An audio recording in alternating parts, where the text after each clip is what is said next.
E aí, galera, hoje a aula é sobre Era Napoleônica. É o período em que Napoleão Bonaparte esteve à frente do governo francês, entre os anos de 1799 a 1815.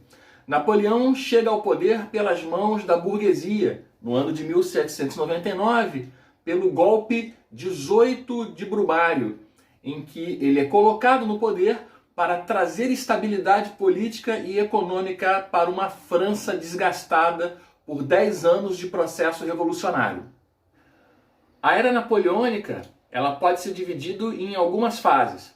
A primeira fase dela vai do ano de 1799 até 1804.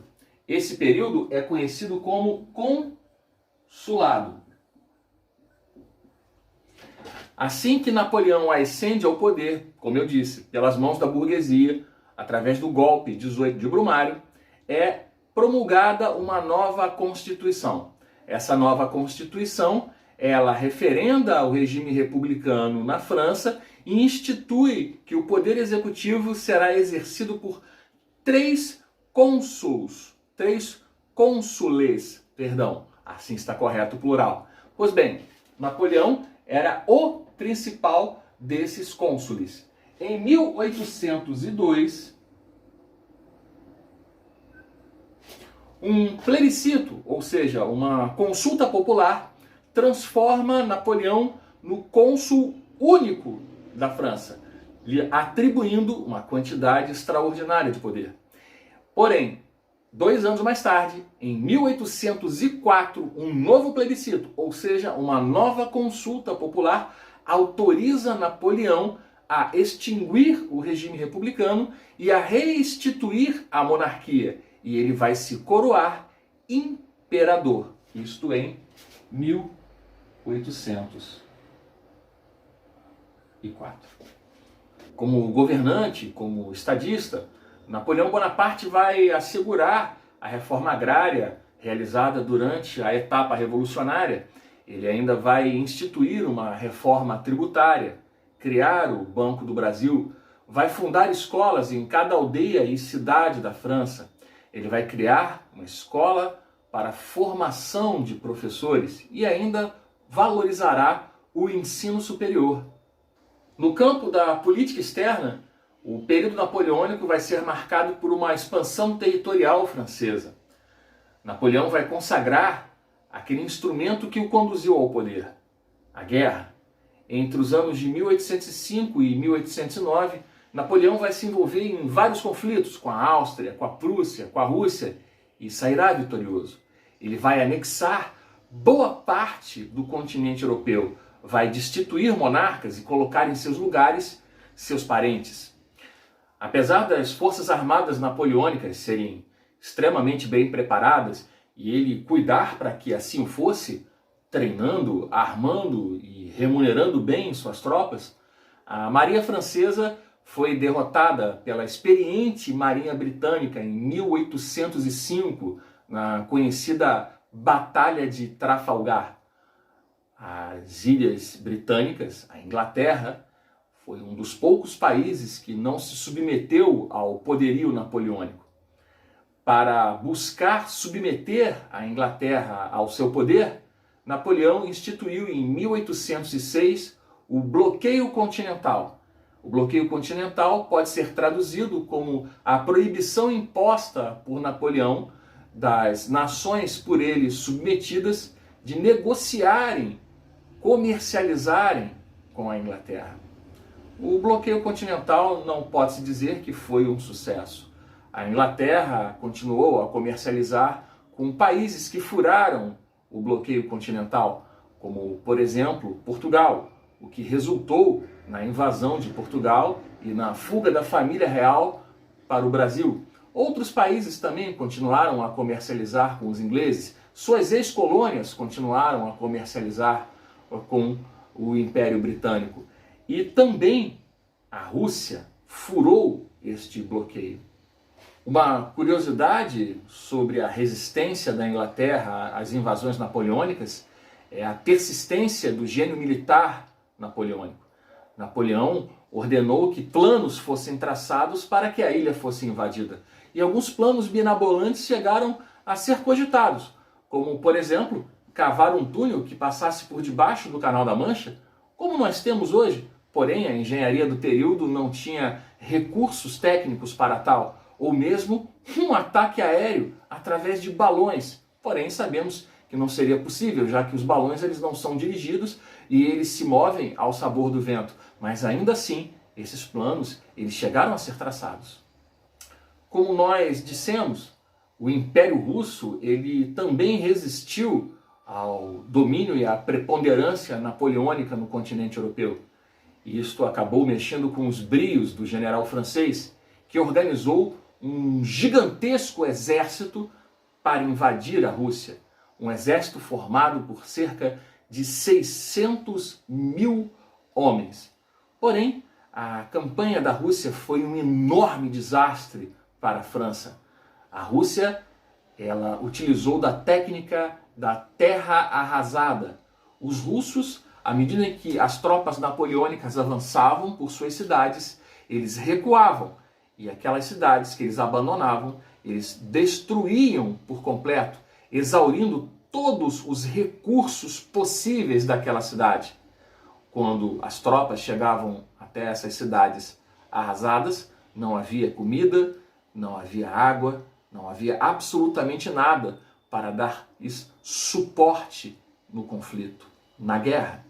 A situação era ainda mais dramática, porque a invasão foi realizada durante o inverno russo, extremamente rigoroso.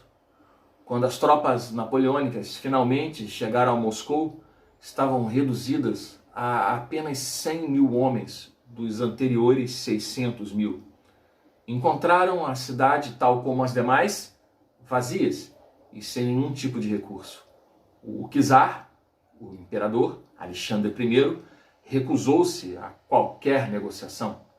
Isso forçou uma fuga das tropas francesas, que retornaram à França.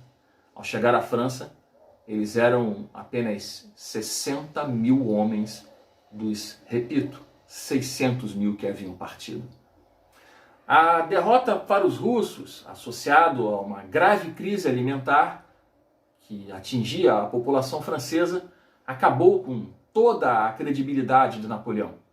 Aproveitando-se da crise do governo, alguns países se coligaram, tais como Suécia, Grã-Bretanha, Rússia, Prússia, Áustria, e enfrentaram as tropas francesas, vencendo-as em 1813, na famosa Batalha de Leipzig. No ano seguinte foi assinado o Tratado de Fontainebleau, onde Napoleão concordou em abdicar do trono francês e de todo o seu poder. Em troca, ele receberia uma pensão anual para se manter e a soberania da ilha de Elba, no mar Mediterrâneo. Com a abdicação de Napoleão, o poder foi entregue ao irmão do antigo rei, Luís XVI, foi entregue a Luís XVIII. Luís XVIII ele promulgou uma Constituição em 1814 que assegurou algumas conquistas revolucionárias, tais como as liberdades de opinião, de imprensa e de culto. Porém, restringiu o sufrágio, ou seja, o direito de voto, caracterizando assim um retorno ao voto censitário. No exílio, Napoleão arquitetava o seu retorno ao poder.